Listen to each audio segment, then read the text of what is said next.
All right, boys. Now, the biggest story, anything in the NBL this year has to be Mm. Montrezl Harrell, and he's just existing in the NBL sphere. And I want to kind of get into this. So there's a couple of different things to speak about here, and it's Adelaide, it's Montrez, it's KD, it's the fans, it's the coaching. There's so much to break down. Josh, I want to go to you first, mate, and I want to get Yeah. your just instant reaction. Yes or no? Was it worth him coming to the league? 100% yes. Like the conversation around Montrez coming to the league is 110, 120, 130% yes.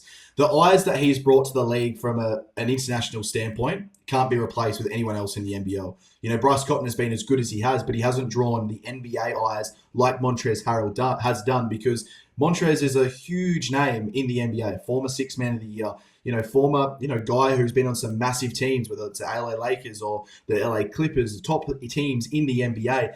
He comes with expectations, he comes with baggage, but he comes with a lot of eyes and attention. And that's been beneficial for the Adelaide 36ers first and foremost, but also the NBL from major standpoints as well. So I think to answer your question quite briefly, and I'm sure you've got a couple other backup questions as well. So I'll leave a few more of my rants for a short amount of time. But he's 100% worth it for the NBL, and I think it was a bit of a success in that department. And Jez, there was a lot of discussion, especially around the time of the suspension, whether he would return and be a part of the run that the Adelaide 36ers were going to do towards the finals or the playoffs, whatever you want to call them. But there's no denying that the guy is a baller, and the stats he Mm. was putting up week in, week out, or game in, game out were just undeniable. And pairing up with KD as well, those guys were excessive in their ball playing. Did Mm. that take away a little bit from the team dynamic? We spoke extensively about the bench players not receiving enough time for the Adelaide 36ers this season. Did that take away from that, or was it plainly just Mike will say, "Oh, I got to play these guys because I don't have a choice if we're going to win." I think for Mike Wells, you've got to put the ball in the hands of the guys that are going to win you the game. So I think that's pretty much what he did. You saw KD, had the highest usage rate, I believe, in the NBL. Josh, correct me if I'm wrong. They're definitely up there. And you saw the ball going to Montrez almost on every possession as well. So obviously that's where where everything had to be, their whole tactic had to be driven from. So if you're looking to win, and that's what they needed to do, the ball was in the right people's hands in that team for that moment. But I think we discussed this a lot. What was it the best decision then for Adelaide as a club and an organisation to have these two guys driving the whole team? I don't think so, because I think in the long run it's certainly going to hurt them. They've brought in two guys. Like, we don't know about what KD's plans are, but obviously the number one reason was to have Montrez there. Montrez was there to make the NBA. He's going to be there. He's going to put fans in the stands and brought all this attention to the NBL. But for an organisation that is been underwhelming, to put it very politely, I think maybe they need to really sort of think about some of the decisions that they're making. They got some short term success. They come back into the play in, missed the playoffs, and brought all these eyes to the Adelaide club and to the NBL. But in the long run, it sort of was a little bit of a detriment, because we saw obviously Isaac Humphries get much less time on the court than what he expected leading into the season. And even when you're talking about sort of these younger players, we saw Nick Marshall, that's one of the best talents in in the NBL, not even play minutes in the sort of the second half of the season almost. So that hurt the club. I think it's even out there in the rumor mill that he's leaving Adelaide, which is a massive loss for them, considering how what a promising talent he is. So yeah, like, you've obviously got to do what you got to do to win, but I think in the long run for Adelaide, they need to start making some better decisions about who they're bringing in, because they need to work on the framework of their club before they start trying to get eyes on there, because there's nothing that brings more eyes to the club than winning, and they're not winning, and they're going to struggle next year because they're going to have a whole new roster again, and it's all going to be up to chance. So I don't know. Yeah, so just on that point, and Josh, I'll throw to you here because the guys came in and it was a bit of a, I guess you'd say, a last minute decision to bring Montrez over to the league. And it had its effects with, now the names escape me, who got dropped to bring him in? Alex Starling. Starling. And, Adelaide were in a position, we spoke about the basket case for the organisation. I think they needed to win and win now to regain some ascendancy with their fans and in the league as an organisation because they were just down and out. They brought over Dejan Vasiljevic, Josh, from the Sydney Kings and essentially gave him the keys to the city and said, this is your team. You're the main guy. And then they bring in a profile like Montrezl Harrell. How you see that affecting the team chemistry? How do you see it affect DJ? And did that have an effect, you think, in his success throughout the season, especially up into this last kind of couple of games? Well, I think to be fair to the LA 36ers organisation, which I haven't been all season long or probably for some time now, but it wasn't Mike Wells's fault that they handed Dejan Vasiljevic the keys to the city because he wasn't the guy who handed the keys to the city to Dejan Vasiljevic. It was Scott Ninez. Scott Ninez was the one who was actively campaigning for this guy to be the guy. And then Mike Wells, to his credit, and the organisation went out and signed Kendrick Davis and then obviously found their way with signing Montrezl Harrell. Now, did Dejan react to the way that he probably did? I don't believe so. When you go back and look at some press conferences, like he was super disappointed about the Scott Ninez conversation, everything like that, because I think deep down he knows he's not that guy. I think he'll try to tell himself every single day, I'm a top 10 player in the NBL, but you're not. You're not a leader. You don't stand up in big moments. There's a reason why you're a role player in all those championship wins for the Sydney Kings. Now, I want to go into this point right now because Montrezl Harrell is being criticised rightly for the stuff that obviously was going on Sunday's game against South East Melbourne Phoenix. That last quarter, Dejan Vasiljevic didn't even look interested. And he didn't even look interested in playing not just that game, basketball in general. Don't tell me right now that you're a star fucking player when you score 3 points per game, you shoot 1 of 6 from the field and 1 of 5 from the 3-point line. You don't care. You genuinely don't care. And I understand, obviously, the usage rates with Kendrick Davis. He's the second highest usage rate in the NBL, only behind Bryce Cotton and by 0.1%. But you can't tell me that you're not interested in potentially having a chance to play the Illawarra Hawks for a spot in an NBL Grand Final. There is no bigger feat. That is where you write your name in the history books, essentially, from being a role player to a star player or a superstar player in the NBL.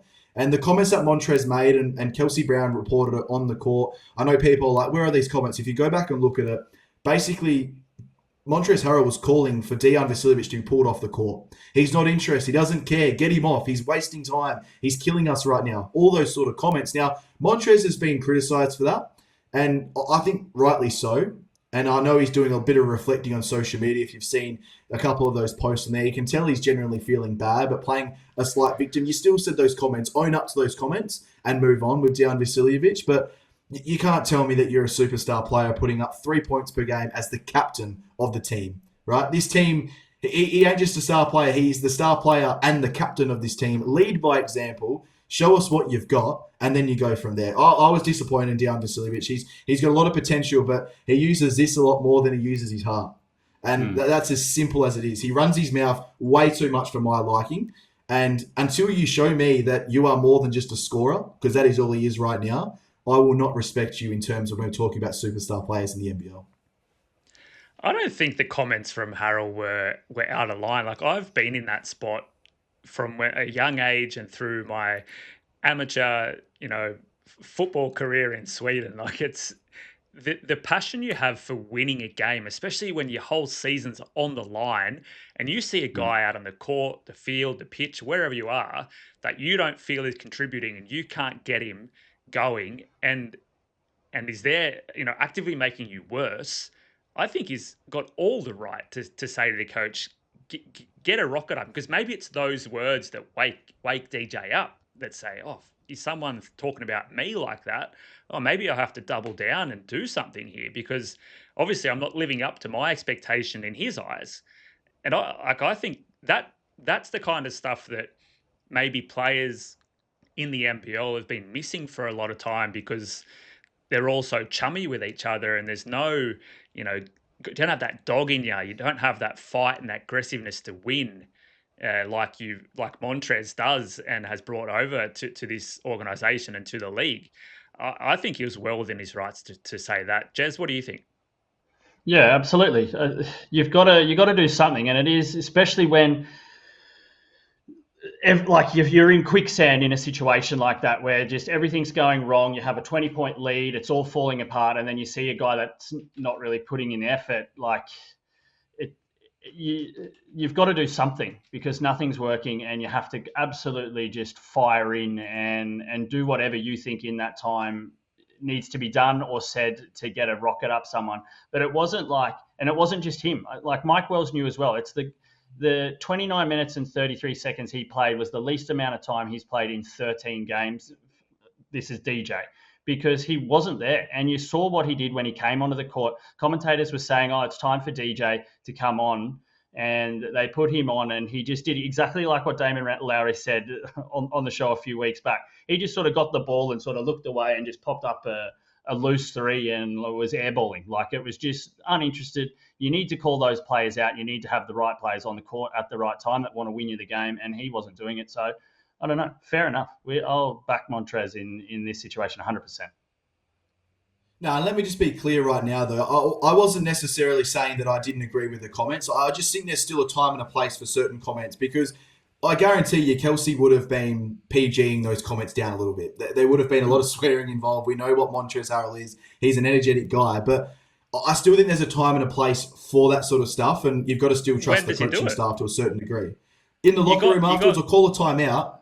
Yeah, but when you have a timeout, you shouldn't be sitting there on the court screaming and yelling essentially at your teammates. Like, that's the time where you should be focusing on the game. You are still playing a game. You're in the thick of it. Why are you standing on the sidelines screaming to your fucking coach? Like, that's where the difference is. It's not the time and the place. It's essentially the situation they're in. They are giving up runs of points, and all Montrez is thinking about is pulling DJ off. No, refocus, right? You started great against Matt Hurt. Matt Hurt got cooking against you in that second half. He dominated you in that second half because mentally, Montrez did what Montrez does. Loses his cool, goes elsewhere every single time, and there's a reason why. He's a talented player, but he's no longer in the NBA. So that's where I more see it. Call a timeout. Mike Wells needs to have bigger kahunas to call a timeout or to pull him off.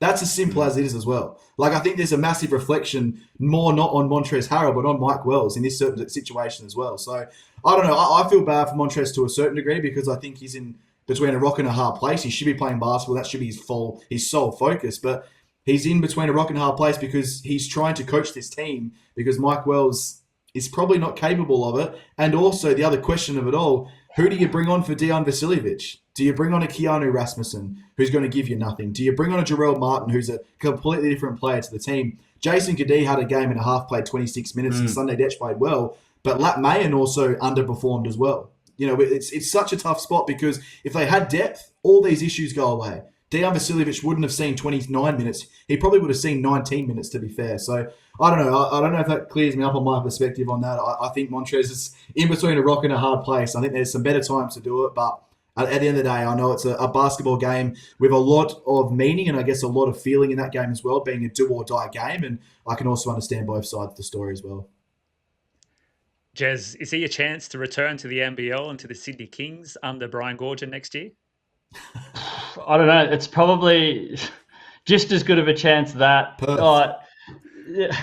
Nah. Replace Bryce. I don't know. Like, I think, yeah, I think we were joking about it earlier. You know what? It wouldn't surprise me if he ended up in Melbourne after all of that ruckus. Like, you could just see something like that happening, but you just never know with Montrez, and you never know with the NBL, and you never know with the Sydney Kings.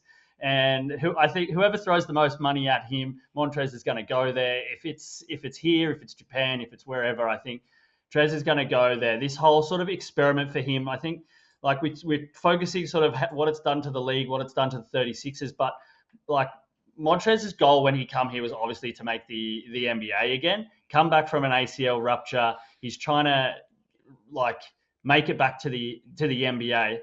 For like the questions you got to think, even though he had an ACL problem, why wasn't there an NBA team that picked him up or threw a little bit of cash at him? Because he obviously has the pedigree. You think one of these sort of satellite teams that needed a spark and needed someone to even lift their ratings or whatever, you'd give him a shot. But he didn't get that. He needed to come here. He put up, great numbers in the NBL, which would be, if it was a younger player on any roster, you'd be saying send them to the NBA straight away, and you'd expect them to get some sort of at least a two-way contract. But did it really work? What was the goal for Montrez when he come here? Make the NBA, and was it because of his statistics, or were some NBA teams, or a lot of the NBA teams, worried about his attitude and how he is as a person and how he fits in? Has he done that better and improved his chances of getting into a team because of the way he's carried himself through this NBL season? I'm unsure about that. There's been so much drama. It's been great for the NBL. It's been great for the Adelaide 36ers in a sense. But has it been great for Montrezl Harell? I'm more onto the absolute no than the absolute yes, because he's fighting with fans. He's in like fans' faces. He's fighting with teammates. He's screaming at coaches. I would be cautious if I had all this money in the NBA as an owner and trying to bring in a guy like this that certainly can put up the stats, but is he going to be a self-destructive bomb inside your organization? Well, maybe the thought isn't that he needs to get back to the NBA. Maybe it's just having a contract at all. Josh, what are your thoughts on his future? Oh, I think the one thing that held him back is 100% his reputation, and he 100% solidified his reputation in a whole in the NBL season. Punching on with fans, probably punching on with teammates behind closed doors. We know, obviously, everything that went on behind the closed doors, the Adelaide 36ers organisation, not attending team huddles, all reports that he was an okay teammate, but there was obviously room for improvement. I don't think that he did anything good for his reputation for the NBA. Now, did he bring eyes to the NBL? 100%. Is this what the NBL is needing at this point of their growth? 100%. They need eyes on them. They are screaming for eyes from a free-to-air standpoint on Channel 7, Channel 9, or Channel 10. They're looking for that big buyer, and this is the guy that can do that. Now, there's been a lot of talk about Bryce Cotton becoming the NBL ambassador, in which the NBL will obviously pay a portion of their contract. Now, I can see a Montrezl Harrell rocking up at a Brisbane Bullets next year, or a Cairns Taipans, or one of these smaller market teams, due to the NBL paying a portion of the salary for no other reason than to make him the figurehead and the focus point of the NBL. Now, that may sound stupid, because why would you make the brand ambassador of your league a dude who was punching on with fans last year? No idea.